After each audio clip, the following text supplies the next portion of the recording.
এখানে প্রথম গুমের সময় শেষ দিকে যখন তারা বলছে যে হাসিনুর তোমাকে ক্রস ফায়ারে দিয়ে দেব, তোমার হাতে সময় খুব কম, আল্লাহ আল্লাহ করো, সেই সময় আসলে কেমন কাটতো আপনার দিনগুলো? মানে খালেদা জিয়াকে বাসা থেকে উৎখাতের সময় তারা খালেদা জিয়ার বাসায় মদ রেখে দিয়েছিল। কতটা নিচে নামতে পারে?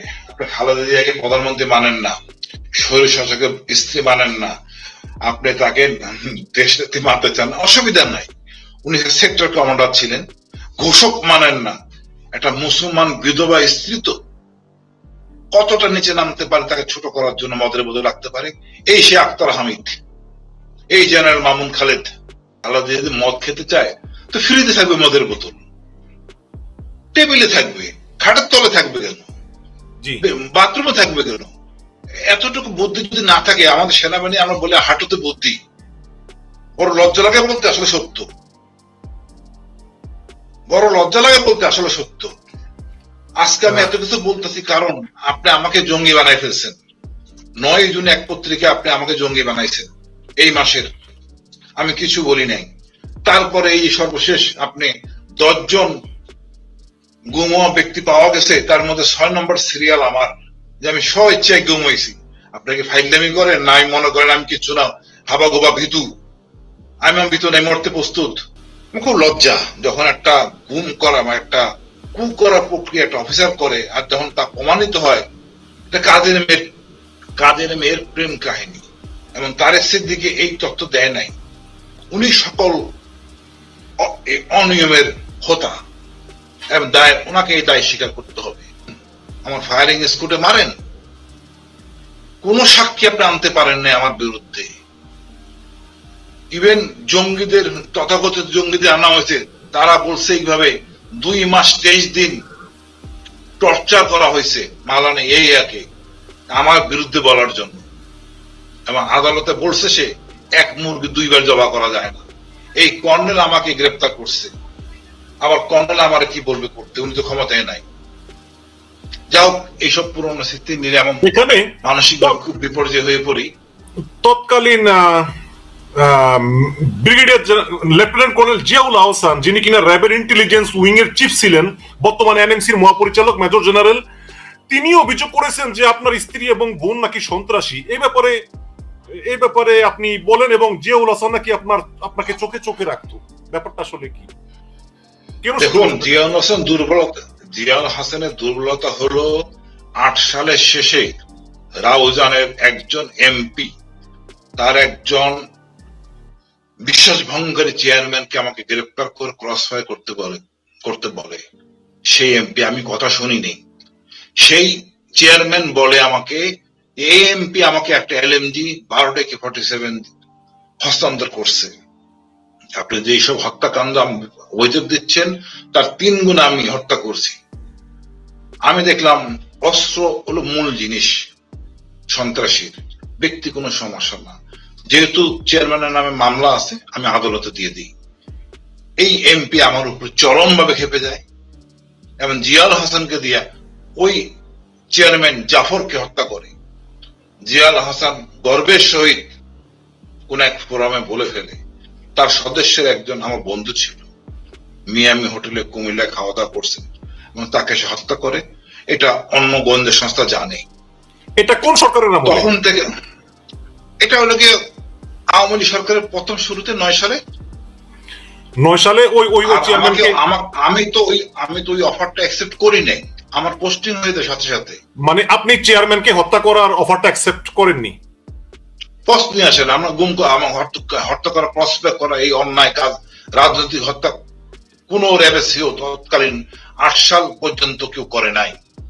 পরে ওই চেয়ারম্যানকে অন্য গ্রুপ দিয়ে হত্যা করায়। এই চেয়ারম্যানকে আমি জেলে পাঠাই দিই, জি, তাকে জামিন করা হয়, সে খুলশিতে থাকতো।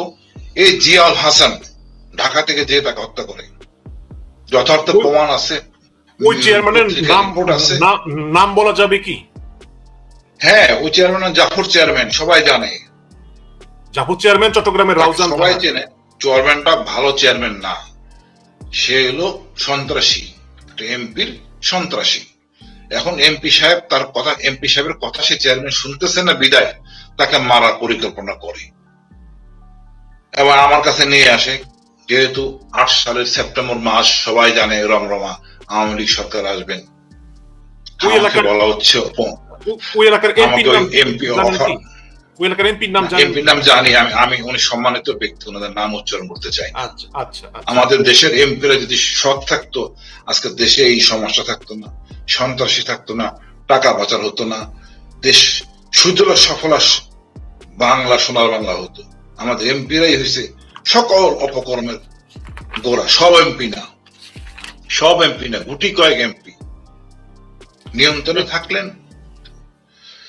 এখানে প্রথম গুমের সময় শেষ দিকে যখন তারা বলছে যে হাসিনুর তোমাকে ক্রস ফায়ারে দিয়ে দেব, তোমার হাতে সময় খুব কম, আল্লাহ আল্লাহ করো, সেই সময় আসলে কেমন কাটতো আপনার দিনগুলো?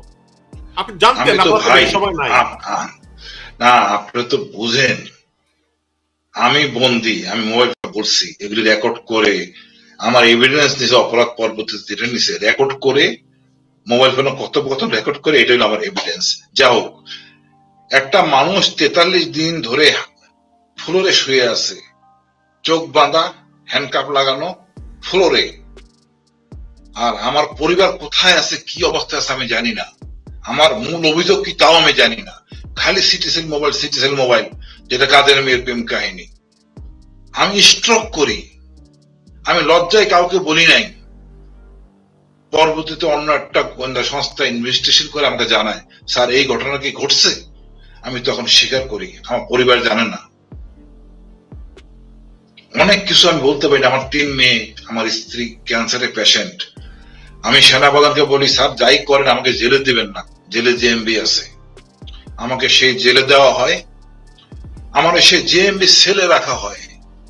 আমাকে পরবর্তী সেনাপ্রধান ইকবাল করিম ভুঁইয়া ডিভিশন দেন, আমাকে সেই ডিভিশনও দেওয়া হয় নাই। আর এই সব করছে ডিজিএফআই। আমি দোষ দেব জেনারেল তারেক সিদ্দিকী। ওনারা চাচ্ছিলেন যাতে আমি জেএমবির হাতে মারা যাই। জেএমবি শায়েখ আব্দুর রহমান, ওনার ছেলে আমার হাতে গুলি খেয়েছিলেন। কয়েকটা জেএমবি সেল ছিল, আমাকে ঠিক ওই সেলই রাখা হয়েছে শায়েখ আব্দুর রহমানের ছেলের সাথে। আমার সে যেন আমাকে মারে। আমাকে শায়েখ আব্দুর রহমানের ছেলে আমাকে বলে, আপনাকে আমি হত্যা করব, আপনি আমাকে গুলি করেছিলেন। আমি বলি, ভাই আমি গুলি করলে আমার কথা তো তুমি শুনবা, মারো, ঠিক আছে, অসুবিধা নাই। তখন বলেন, তোমাদের যে নেতা আছে তাদেরকে জিজ্ঞেস করো আমি কেমন। তখন আমি সালাউদ্দিনের নাম বলি, সুরা সদস্য। আমি মোহাম্মদ চিরাগাঙ্গের তাকে নাম বলি, তার সাথে আমার ব্যবহার, তারা পরিষ্কার বলে দেয় এই কল্যাণের গায়ে হাত দেবে না, আমার সাথে খারাপ ব্যবহার করে নাই। আপনাকে রাখা হয়েছিল কোথায় প্রথম গুমের সময়? আয়না ঘরেই নাকি অন্য একটা জায়গায়? না, আমাকে প্রথমে রাখা হয়েছে আর্মি ইন্টারোগেশন সেল, যেখানে যদি সেনাবাহিনীর কোনো সদস্য অপরাধ করে ওখানে জিজ্ঞাসাবাদ করা হয়, তারপর তাকে তার প্রোটোকল মোতাবেক তাকে সেখানে রাখা হয়। অর্থাৎ আমাকে রাখা হবে অফিসার মেসে, জিজ্ঞাসাবাদের জন্য সেখানে নিয়ে যাবে, আবার আমি আসবো অফিসার মেসে। কিন্তু আমার বেলায় তা করা হয়নি। আমাকে সম্পূর্ণ সময় অ্যাবডাকশন, আমার পরিবার জানেন আমি কোথায় আছি, এমনকি আমার পরিবারকে মিডিয়ার কাছে যেতে বাধা দেয়, আমার ক্ষতি হবে। মানে এই 43 দিন আপনি কোথায় ছিলেন, মানে কোন স্থানে ছিলেন 43 দিন? আর্মি ইন্টারোগেশন সেল, এটা আমাদের ক্যান্টনমেন্টের শেষ মাথায় ইন্টারোগেশন বিএসির পাশে আর্মি ইন্টারোগেশন সেল। আচ্ছা, তাহলে আপনি বলতেছেন যে lieutenant colonel Akhtar Hamid Khan, lieutenant colonel Azahar, major general Ziaul Hasan, lieutenant colonel Muksurul, colonel Muin, major general Molla Fazle Elahi Akbar, brigadier general Mamun Khalid, general Mubin এবং তারেক সিদ্দিকী, এরাই মোটামুটি আপনার প্রথম গুমের সঙ্গে জড়িত। এর ভিতরে আমি আরেকটা একটু বলি, দেখুন আমি মোল্লা ফজলে আকবর, উনি ডিজিএফআই সেনাপ্রধানের ব্যাচমেট। আমি মাওলানা ইয়া হরকতুল জিহাদের, তাকে আমি গ্রেপ্তার করি। আমাকে ডিজিএফআই তৎকালীন জেনারেল রুমি বলেন তাকে সোর্স বানিয়ে রাখো, এটা আমার অপরাধ? এই হরকতুল জিহাদের সাহায্যে আমি জেএমবি সম্বন্ধে জানতে পারি, এদের আচার আচরণ কিরকম, এরা উগ্রপন্থী, এরা কিভাবে নামাজ পড়ে, কিভাবে এদেরকে চেনা যাবে। আমি খারাপ কিছু তো করি নাই, খারাপ কিছু করতেও বলে নাই আমাকে জেনারেল রুমি, যার ফলশ্রুতিতে আমাদের জন্য খুব সহজে আমরা জেএমবি দমন করতে পারছি।